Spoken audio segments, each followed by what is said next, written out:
Hello friends, इस video में हम देखने वाले हैं कि अगर आप ग्रुप डी का पेपर दे रहे हैं और आप चाहते हैं आपको प्रोसेस सर्वर जैसी पोस्ट मिल जाए तो आपको किस स्तर तक तैयारी करनी चाहिए। क्या 90 नंबर से कम आने पर प्रोसेस सर्वर की पोस्ट नहीं मिलती है, और अगर अगर 90 नंबर से कम आ जाए तो कौन सी पोस्ट मिलेगी, या 75 नंबर वाले जो हैं क्या उनका सिलेक्शन नहीं होता है। ये सारी चीज़ें हम देखने वाले हैं इस वीडियो में, तो वीडियो को पूरा देख के जरूर जाइएगा, तभी आप पूरी बात को समझ पाएंगे। इससे पहले रिक्वेस्ट है, पहली बार चैनल पे आए हो तो प्लीज़ चैनल सब्सक्राइब कर लेना। यहाँ भी और टेलीग्राम पे भी अगर टाइम से सभी अपडेट पाने हैं एग्जाम्स को लेकर, पीडीएफ को लेकर, बुक्स के लेकर और अदर एग्जाम आप दे रहे हैं तो टेलीग्राम पर आपको वहाँ अपडेट सारी मिल जाती हैं। तो सबसे पहले हम बात करेंगे कि क्यों लिखा है 90 से कम वालों को नहीं मिलेगा प्रोसेस सर्वर। ठीक है, इसकी वजह है इसकी कट ऑफ। ऐसा नहीं कि प्रोसेस सर्वर नहीं मिलेगा तो प्री ही नहीं पास होगे, प्री तो पास हो जाओगे। 75 नंबर, 78 नंबर, 80 नंबर, ऐसे सबकी कट ऑफ लगनी है, लेकिन आप फाइनली सेलेक्ट नहीं होगे प्रोसेस सर्वर में। अगर आप प्री में 90 नंबर नहीं ला पाते हो तो फिर मेंस में आपको बहुत नंबर लेके आने पड़ेंगे। ठीक है, मेंस में आपको फिर बहुत नंबर लेके आने पड़ेंगे। अगर प्री में तुम सोच रहे हो कि प्री में 80 ले आऊं तो काम चल जाएगा, तो भैया मेंस में फिर लाने पड़ेंगे 100। ठीक है, फिर ला नहीं पाओगे तो फिर काम चल नहीं पाएगा। इसलिए मैं कह रहा हूँ शुरू से ही प्रयास करो कि आप प्री में ही नंबर लेके आओ। और मैं आपको वो कट ऑफ दिखाऊंगा अभी, जिसमें 2022-23 की वैकेंसी में बच्चों ने इतने नंबर लाए और कट ऑफ यहाँ जाके लगी थी। अब दूसरी बात, क्या 75 से कम वालों का नहीं होता है सिलेक्शन? तो भाई एक चीज़ बताओ, अगर आप पहले पेपर में 75 लाए और दूसरे में फिर 75 लाए तो कितने हुए? 150। तो भाई आप अगर एसटी वेसटी से आ रहे हो तब तो आपको कोई पोस्ट मिल जाएगी, लेकिन भरोसा नहीं है कि भाई उसमें भी अगर स्वीपर कम फर्रास और ऐसी पोस्ट मिल गई तो उनमें वेतन ही नहीं बढ़ता है कभी, जीवन भर वही 8,000 की नौकरी, 2-4-10 साल बाद बढ़ेगा तो 2,000 बढ़ेगा, 10,000 हो जाएगी सैलरी। तो ऐसी पोस्ट पाके आप क्या करोगे? ठीक है, 150 से नीचे SC ST के अलावा और किसी की कट ऑफ किसी भी ग्रुप डी पोस्ट के लिए नहीं आती है। ठीक है, और इनकी भी आती है तो कई बार ये जो नीचे 150 से नीचे वाले नंबर वाले लोग होते हैं उन्हें दे दी जाती है स्वीपर की पोस्ट, जो किसी काम की पोस्ट नहीं है। इसलिए प्रयास हमेशा ये कि हम प्री क्वालिफाई करने के लिए पेपर में नहीं बैठे, हम फाइनली सेलेक्ट होकर एक ठीक ठाक पोस्ट लेने के लिए बैठे हैं। ऑर्डरली, प्यून, चौकीदार, माली, मिस्टी, इन सब की सैलरियां बढ़ती हैं, ये सरकारी नौकरी के जैसे इनका वेतन मिलता है, पेंशन मिलती है, तो इन सब में सेलेक्ट होने का प्रयास करना है आपको। इसलिए 75 नहीं, 75 से बहुत ज़्यादा नंबर लाने का प्रयास करो। ठीक है, अब मैं इन चीज़ों को एविडेंस के तौर पर पिछले साल की कट ऑफ दिखाऊंगा कि अगर आप इतने नंबर लेके आए तो आपका क्या होगा। तो अब यहां से देखें तो सबसे ऊपर जो कट ऑफ है वो है ट्यूबवेल ऑपरेटर कम इलेक्ट्रीशियन। ठीक है, ट्यूबवेल ऑपरेटर वाली पोस्ट सबसे ऊपर है और यूआर की वैकेंसी थी इसमें अनरिजर्व की, बाकी रिजर्वेशन की थी नहीं, तो लगी थी 178। यूआर की वैकेंसी थी का मतलब यह नहीं कि सिर्फ जनरल वाले फॉर्म भर पाएंगे, इसका फॉर्म तो कोई भी भर सकता था लेकिन विदाउट रिजर्वेशन। ठीक है, आप जनरल की जो क्राइटेरिया होता है, एक सामान्य व्यक्ति के फॉर्म भरने का जो क्राइटेरिया, जो एज लिमिट होती है, उसमें फॉर्म भर सकते हैं और उसी की कट ऑफ में आ सकते हैं। ठीक है, इसमें रिजर्वेशन सर्टिफिकेट लगाने का कोई फायदा नहीं होता है। अनरिजर्व का ये मतलब यही होता है कि कोई भी फॉर्म भर सकता है, बस इसमें कोई किसी प्रकार का आरक्षण नहीं मिलेगा। अब इसके बाद बात करें प्रोसेस सर्वर की। प्रोसेस सर्वर की है, हम वहाँ पोस्टर पर लिख के आए हैं कि कट ऑफ देख लो भैया, ये है अनरिजर्व की 179। ठीक है, और इसके बाद EWS की 178, OBC की 178 और SC की 174 में, मतलब बात करें तो 190 के आसपास तक है कट ऑफ, सॉरी 180 के, 180 के आसपास अगर कट ऑफ प्रोसेस सर्वर की जा रही है तो भाई अगर पहले पेपर में तुम 80 ही ला पाए तो दूसरे में 100 लाने पड़ेंगे ना। SC वालों को थोड़ी छूट है, दूसरे में 100 नहीं लाएंगे, 92 ले आएंगे, 94 ले आएंगे भैया, लेकिन 100 में से 92-94 लाना भी तो बड़ी बात है।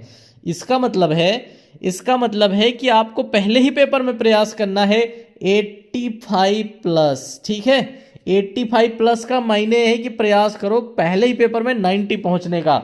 और पहले पेपर में 90 कैसे पहुंच सकते हैं, क्या स्ट्रेटजी होती है, कौन से वाले बच्चे पहुंचते हैं, अभी मैं बता दूंगा। ठीक है, तो आपको प्रोसेस सर्वर पाना है तो पहले पेपर में 90 का प्रयास करो। किसी की भी कट ऑफ प्रोसेस सर्वर में 170 से नीचे नहीं है, और अगर 80 लाओगे तो दोनों पेपर में 80-80 160, ठीक है। 85-85 लाओगे तो 170, यानी कि 85-85 से ऊपर लाओगे तभी 170 से ऊपर जाओगे, ठीक है। और जनरल वालों को तो भैया 180 लाने ही लाने हैं, तो 90 पहले पेपर में लेके जरूर आओ। अब इसके बाद बात करें कि अगर 75 नंबर लाते हैं पहले पेपर में तो क्या फेल हो जाएंगे? तो भैया फेल नहीं होंगे, कट ऑफ में आप आ सकते हैं। लेकिन यहाँ पर एक चीज़ देखो, यहाँ पर एक चीज़ देखो कि ये देखो, ये यहाँ तक की जो पोस्ट है इनमें सरकारी नौकरी जैसा ट्रीटमेंट है। अब इसके नीचे वाली जो पोस्ट है, इसके नीचे वाली पोस्ट में जहाँ 162, 162, 154, 162, 154 कट ऑफ गई है, ठीक है। ये कट ऑफ आप देख रहे हैं। तो अगर कोई बच्चा 154, 160 नंबर लेके आया है, इसका मतलब है कि वो 80 लाया था और फिर 80 लाया था, लेकिन फिर भी 80, 80, 160 आके लटक गया। कौन सी पोस्ट पे? स्वीपर कम फर्रास। तो भैया इसका मतलब है कि 75 नंबर ला के करोगे क्या, किसी भी कैटेगरी में होगे तो यहाँ आके पोस्ट मिलेगी। अब मैं बता दूं कि ये वाला जो सेक्शन है, चौकीदार, वाटरमैन, स्वीपर, माली, कूली, बिस्टी, लिफ्टमैन, इसमें EWS हटा दो, OBC हटा दो, ये सब 160 के ऊपर हैं। अब OBC फीमेल ऐसी हैं जो 75 नंबर लाई हो पहले पेपर में और दूसरे पेपर में फिर से अच्छे नंबर ले आवें, ठीक है, फिर से अच्छे नंबर लेके आवें, 75 नहीं 75 से ज़्यादा, तो इनको मिल सकती है इसमें, ये चौकीदार वाटरमैन वाले में। SC का जो बंदा है, SC का जो बंदा है पहले पेपर में भले ही 75 लाया हो, लेकिन अगले पेपर में वो और अच्छा स्कोर करके 75 से ऊपर आएगा, तभी उसे यहाँ पर पोस्ट मिलेगी, ठीक है। और UR और वगैरह में, UR फीमेल, इनमें सब में तो वही बात है कि प्री में 80 करो, फिर दूसरे वाले पेपर में फिर 80 के आसपास करो, तब जाके यहाँ पहुँचोगे। इसका मतलब 75 स्कोर नहीं करना भैया, 75 के बारे में बिल्कुल मत सोचना, ठीक है। 75 वाले स्कोर के बारे में बिल्कुल मत सोचना। सबसे ऊपर होता है ट्यूबवेल ऑपरेटर का कट ऑफ, प्रोसेस सर्वर का कट ऑफ, फिर ऑर्डरली प्यून, ऑफिस प्यून का कट ऑफ, फिर उसके बाद चौकीदार, वाटरमैन, स्वीपर, माली, कुली, बिस्टी का कट ऑफ। और अगर ये PDF कट ऑफ वाली किसी को चाहिए भाई, तो टेलीग्राम चैनल पे मिलेगी, वहीं PDF दी जा सकती है। यहाँ यूट्यूब पर PDF वगैरह देना संभव नहीं है, तो टेलीग्राम का जो लिंक है वीडियो के डिस्क्रिप्शन में है, वहाँ से जाके आप ले सकते हैं। अगर टेलीग्राम का लिंक नहीं मिल रहा है तो UPSSC एग्जाम ऑफिशियल इसका चैनल का नाम है, इसी नाम से आप टेलीग्राम पर चैनल को सर्च भी कर सकते हैं। तो यहाँ मैंने आपको दो चीज़ें दिखा दी कि क्यों 75 नंबर नहीं लाने और क्यों 90 लाने हैं। अब दूसरी चीज़ कि भैया 90 लाता कौन है? क्या ऐसे बच्चे हैं जो 90 नंबर दोनों पेपर में ले आते हैं? भैया ऐसे बच्चे वो हैं जो मैथ्स में लाते हैं 25 में 25, क्योंकि मैथ्स है ईजी, और जिसने सारे चैप्टर मेहनत से पढ़ रखे हैं वो लाएगा 25 में 25। हिंदी में ले आते हैं, हिंदी में भैया हिंदी में ले आते हैं 25 में 25, ठीक है। हिंदी जिन्होंने ठीक ठाक तैयारी कर रखी है, यूपी स्टेट की एग्जाम की तैयारी करते हैं, हिंदी में पूरे नंबर ले आते हैं। फंसता कौन है? फंसता है GS, क्योंकि GS में सभी क्वेश्चन सबको नहीं आते, लेकिन इसमें तुक्का लगाना भी वैलिड है क्योंकि माइनस मार्किंग नहीं है, तो GS में भी 20 के आसपास का स्कोर कर जाते हैं, कभी 20 से ज़्यादा भी कर जाते हैं। और अगर हिंदी मीडियम का लड़का है तो इंग्लिश में उसे 20 तक पहुंचना होता है, और अगर वो इंग्लिश मीडियम का लड़का है तो बड़े आराम से 20+ ले आता है, बड़े आराम से। इंग्लिश का कोई खास लेवल नहीं है इस भर्ती में, तो इंग्लिश मीडियम का लड़का अगर ग्रुप डी के पेपर में बैठा है तो बड़े आराम से, जैसे हिंदी मीडियम वाला हिंदी में 25 ला सकता है, वैसे ही इंग्लिश मीडियम वाला इंग्लिश में 25 ला सकता है, ठीक है। कोई खास लेवल उसका नहीं होता। तो बचते मार्क्स कहाँ हैं? जहाँ मार्क्स नहीं लाए जा सकते हैं पूरे में पूरे, अगर पेपर ठीक बना है तो GS में पूरे नहीं आ पाते हैं, ठीक है। और बच्चा अगर पढ़ने में बहुत अच्छा है तो मैथ्स में, हिंदी में, अंग्रेजी में पूरे मार सकता है, और GS अगर सरल आई तो GS में पूरे मारेगा, नहीं तो GS में कुछ क्वेश्चन छूट सकते हैं। हिंदी मीडियम वालों से इंग्लिश के 4-5 क्वेश्चन रह जाते हैं, ठीक है, हिंदी मीडियम वालों को दिक्कत है। लेकिन फिर भी 90 तक पहुंचने के बच्चा कोई ना कोई जो जुगाड़ ढूंढ लेता है, जो पढ़ने में अच्छा है, उसका जो सब्जेक्ट स्ट्रांग है, उसमें एक भी क्वेश्चन मिस होने नहीं देता है, ठीक है। पेपर का लेवल कोई हाई नहीं है, सारे क्वेश्चन समझ आते हैं क्या पूछ रहा है और क्या बताना है। तो ये तरीका हो गया आपका ग्रुप डी में पेपर देने का।